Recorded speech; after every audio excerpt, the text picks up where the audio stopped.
Selamat petang, salam sejahtera. Ini berita baik yang diumumkan oleh Perdana Menteri kita, Anwar Ibrahim. Siapa sangka bakal diumumkan kenaikan gaji penjawat awam pada hari Jumaat ini, dijangka akan diumumkan. Tetapi yang lebih hebat daripada itu ialah harga diesel kini turun 5 sen lagi. Wah, jadi apa lagi walau nak kata, apalagi Perikatan Nasional nak kata. Kalau sebelum ini mereka teriak-teriak menjerit-jerit minta supaya Anwar Ibrahim turunkan harga minyak seperti yang dia janjikan, kini Anwar Ibrahim telah menunaikan janji menurunkan harga minyak. Minggu lepas telah turun 5 sen, minggu ini turun lagi 5 sen. Jadi ini sebenarnya berita baik untuk kita semua. Dengan kenaikan gaji penjawat awam dan dengan penurunan minyak harga diesel ini, maka dijangka tiada kenaikan harga barang, bahkan mungkin berlaku penurunan harga barang. Harga runcit diesel diturunkan sebanyak 5 sen lagi kepada RM3.25 berbanding RM3.30 seliter pada minggu lalu. Menurut Kementerian Kewangan, penurunan tersebut berlaku berikutan keadaan semasa harga minyak global baru-baru ini. Kerajaan bersetuju menurunkan harga runcit diesel di Semenanjung Malaysia sebanyak 5 sen seliter kepada RM3.25 seliter dari 15 Ogos 2024 hingga 21 Ogos tahun 2024. Bagaimanapun harga RON 97 kekal pada harga RM3.47 seliter, manakala RON 95 pada RM2.05 seliter. Harga diesel di Sabah, Sarawak dan Labuan pula kekal RM2.15 seliter bagi tempoh 15 Ogos hingga 21 Ogos. Kerajaan akan terus memantau kesan perubahan harga minyak mentah dunia serta mengambil langkah yang bersesuaian bagi memastikan kebajikan dan kesejahteraan rakyat terus terpelihara, kata kementerian itu petang tadi. Saudara-saudara sekalian, dengan pengumuman yang luar biasa ini, kenapa kita sebut luar biasa? Kerana Anwar Ibrahim sangat berani memperjuangkan apa yang betul untuk rakyat Malaysia. Dijangka dengan pengumuman ini, maka tambah meroyanlah walaun yang sudah kehabisan modal, kata netizen. Harga diesel turun lagi 5 sen. Kita jumpa lagi, share video ini. Bye-bye. Salam sejahtera, terima kasih kerana bersama dengan saya di Nazilin Unity Channel. Saudara-saudara sekalian, ini satu pendedahan berkait dengan Wan Faisal Wan Ahmad Kamal yang mana baru-baru ini telah pun digantung Parlimen, hadir Parlimen selama 6 bulan. Selepas beliau digantung Parlimen, banyaklah ulasan-ulasan beliau yang mula timbul. Keangkuhan dan kebongkakan kesumbangan beliau mula terselah apabila dengan beraninya beliau kata beliau berani berhadapan 2 lawan 1 menentang debat antara Rafizi Ramli, Fahmi Fazil menentang Wan Ahmad Faisal Wan Ahmad Kamal. Tapi ada netizen yang menasihati jangan, lebih baik Rafizi dan Fahmi Fazil jangan berdebat dengan beliau. Hal ini karena kata mereka taraf antara Wan Faisal dengan mereka berdua yang bertaraf menteri adalah jauh lebih seperti awan dengan bumi, langit dengan bumi. Kalau nak berdebat, kata mereka, pilihlah pendebat yang lebih relevan. Selain daripada itu, penganalisis politik kata, kalau debat itu hanya mencari salah dan tidak ada sumbangsaran untuk pembangunan negara, lebih baik jangan buat debat tersebut. Kerana debat yang sebenarnya adalah boleh membantu dalam dasar kerajaan, membantu membaiki sistem kerajaan, ataupun dapat membantu kerajaan menangani sesuatu isu. Tapi kalau ianya hanya untuk memalukan satu pihak, lebih baik jangan. Walau bagaimanapun, pendedahan daripada Fahmi Fazil kali ini menyatakan Wan Faisal sebenarnya ketagih perhatian dan rasa tersakiti. Apa pendapat anda tentang pendedahan Fahmi Fadzil ini? Benarkah apa yang beliau katakan ini? Menteri Komunikasi Fahmi Fadzil menyifatkan ahli Parlimen Machang Wan Ahmad Faisal Wan Ahmad Kamal sebagai ketagih perhatian apabila mencabar beliau dan Menteri Ekonomi Rafizi Ramli berdebat mengenai isu penjualan saham Malaysia Airport Holdings Berhad kepada BlackRock Inc. Beliau berkata, Wan Faisal sepatutnya lebih arif mengenai peraturan jika ingin berdebat tentang sesuatu isu. Dia adalah seorang yang ketagih perhatian dan dia, kalau nak debat sepatutnya, janganlah bawa surat layang ke Parlimen. Dia sepatutnya datang ke Parlimen dan berbahas mengikut peraturan, tapi saya rasa dan saya nampak dia sekarang tersakiti, katanya. Lagipun saya rasa dia seorang yang ketagih perhatian dan nakkan orang ramai melihat dirinya, kata Fahmi kepada pemberita selepas merasmikan projek jejak panda oleh Food Panda Malaysia di Pantai Dalam di Kuala Lumpur hari ini. Sebelum ini, Wan Ahmad Faisal menyatakan kesediaan untuk berdebat dengan Fahmi dan Rafizi di pentas Natural bagi menjawab persoalan berkaitan isu penggantungan beliau selama 6 bulan daripada menghadiri sidang Dewan Rakyat pada Julai lepas. Rafizi menerusi hantaran di laman X baru-baru ini telah mengajak Wan Ahmad Faisal berdebat mengenai topik kesan merancangkan ekonomi dengan mencetak wang di platform podcast. Tapi apa yang terjadi? Seakan-akan tidak dapat perhatian daripada Ahmad Faisal kerana kata beliau jangan buat di podcast, buat secara live. Wow, dan kata Wan Faisal, dia nak ajak 2 lawan 1. Apa pendapat kamu semua? Sesungguhnya, siapa yang mungkin akan kalah kalau betul-betul debat itu berlaku 2 lawan 1?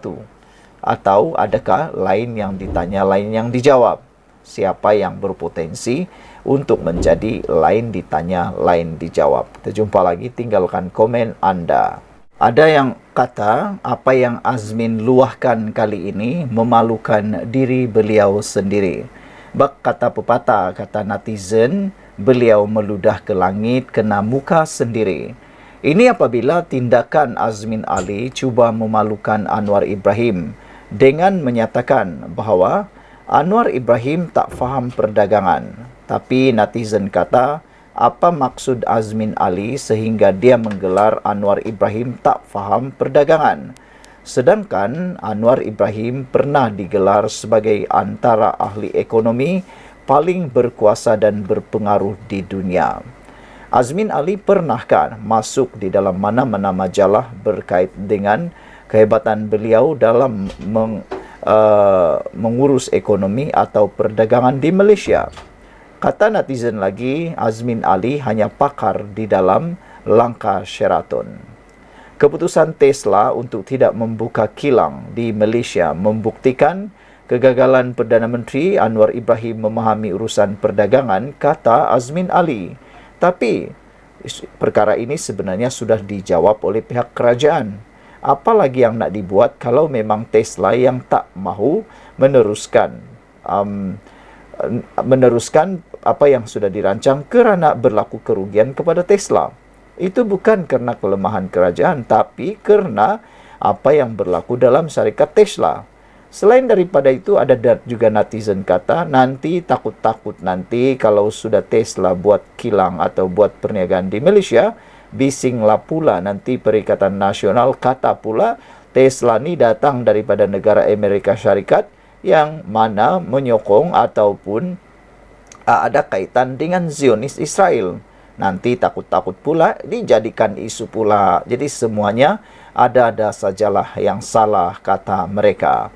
Bekas Menteri Perdagangan Antarabangsa dan Industri itu, iaitu Muhammad Azmin Ali, berkata, Malaysia tidak memiliki bahan mentah utama bagi pembuatan kereta elektrik Tesla. Menurutnya, atas alasan itu, maka mustahil untuk Tesla melabur di negara ini, seperti mana diumumkan Anwar sebelum ini. Sebenarnya, Bukan sebab nak buat kereta saja yang menyebabkan Tesla boleh melabur di mana-mana negara. Tesla boleh juga melabur dalam bidang-bidang yang lain. Selain daripada itu, tidak semestinya bahan ada di negara itu, barulah Tesla nak berminat. Mungkin dia hanya mau jadikan negara itu tempat pemasangan alat ataupun pemasangan kereta. Kerana mungkin buruhnya yang murah, kosnya yang lebih murah berbanding di negara-negara lain atau menjadi hub pengedaran kepada negara-negara serantau. Yang itu mungkin Azmin tak pernah fikir. Menurut Azmin lagi, atas alasan itu maka mustahil Tesla melabur di negara ini. Kita tak ada nikel, kata Azmin Ali, kalau ada pun kecil di Sabah. Deposit nikel terbesar ini ada di Indonesia. Takkanlah dia nak melabur di Malaysia, bahan mentah di Indonesia. Indonesia tak masuk akal, kata Azmin Ali. Sebenarnya masuk akal. Mana ada tak masuk akal. Dia boleh memasang peralatan itu di Malaysia. Mungkin kerana kosnya yang rendah ataupun kerana dasar negara Malaysia yang banyak membantu atau menguntungkan Tesla. Mungkin Azmin Ali lah yang sebenarnya yang tidak bijak berdagang. Tak faham perdagangan. Justru itu, kata Azmin Ali, kita lihat Pak Jokowi, Presiden Indonesia, bergegas bertemu Elon Musk di Amerika Syarikat, meyakinkan Elon Musk bahawa Indonesia ada nikel, datanglah ke Indonesia. Kata Azmin Ali, saya yakin Elon Musk tidak akan melabur di Malaysia, tapi Anwar perasan dia tak faham tentang perdagangan, katanya ketika berceramah di Kampung Limau Kasturi, Gua Musang malam tadi.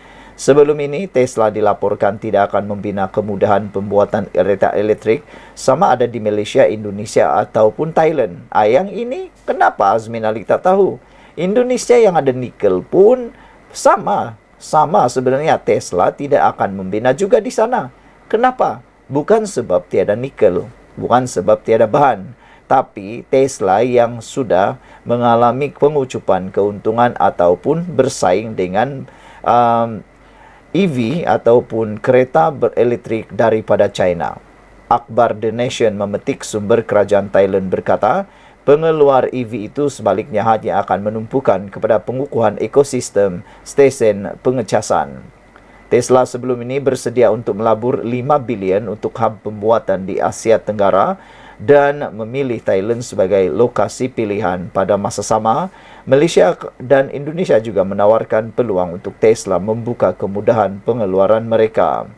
Mengulas lanjut, Muhammad Azmin Ali berkata sewaktu dia berada dalam kerajaan dan berunding dengan Tesla, tumpuan tidak diberikan kepada pembinaan kilang EV. Sebaliknya, kata Muhammad Azmin Ali, sewaktu pertemuannya dengan kepimpinan Elon Musk, mereka membincangkan teknologi satelit.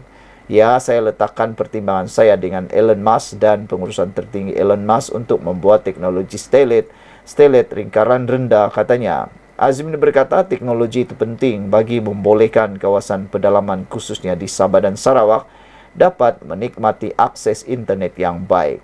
Tapi ada netizen menjawab dalam ruangan komen, kalau kamu faham sangat perdagangan, tak adalah kamu sibuk tebuk atap menakutkan pelabur dan menjahanamkan ekonomi negara sendiri, kata EKJ. Kamu cakap berdegar macam hero, tapi tindakan kamu saban hari meroyan mensabotaj ekonomi negara adalah pemikiran zero, kata EKJ. Sekian dulu, jangan lupa tinggalkan komen Anda. Salam sejahtera, terima kasih karena bersama dengan saya di Nazilin Unity Channel. Siapa Azmin Ali sehingga beliau berani kata Anwar Ibrahim tak faham perdagangan? Ini satu pendedahan yang betul-betul memalukan diri sendiri. Siapa Azmin? Pernahkah Azmin digelar sebagai ahli ekonomi digeruni ataupun dihormati di mata dunia berbanding Anwar Ibrahim? Kenapa Azmin Ali kata Anwar tak faham perdagangan? Adakah Azmin Ali yang pakar perdagangan?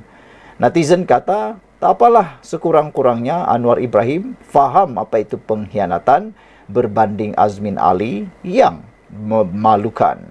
Kata EKG, kalau kamu faham sangat perdagangan, tak adalah kamu sibuk tebuk atap, menakutkan pelabur dan menjahanamkan ekonomi negara sendiri. Kamu cakap berdegar macam hero, tapi tindakan kamu saban hari meroyan mensabotaj ekonomi negara adalah pemikiran zero. Kunyit betul lah, kata EKJ hari ini.